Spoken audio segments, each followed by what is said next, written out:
Welcome to the Salmon Runs YouTube. Enjoy the video. You start by exposing the tools you need. Open audio meters and the inspector. Select the offending clip and reduce clip gain so peaks no longer reach 0 dB. This prevents instant clipping. Once done, set your monitoring target to about -6 decibels to give headroom for processing.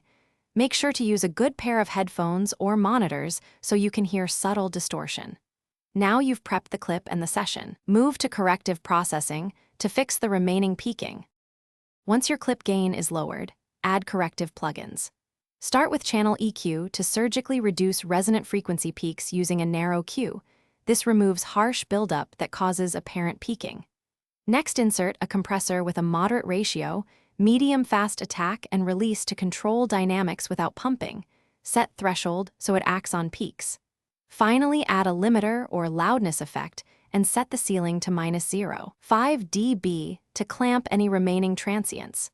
Make sure to compare bypassed versus processed audio to confirm. Finish by matching your final loudness target, commonly -14 LUFS for web, and render a short section.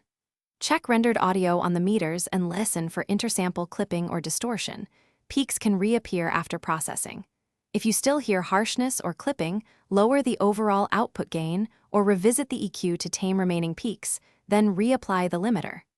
One key troubleshooting tip: if distortion remains after everything, export a test with extra headroom and process in a dedicated audio editor to catch intersample artifacts. Thanks for watching. Consider subscribing if we helped you.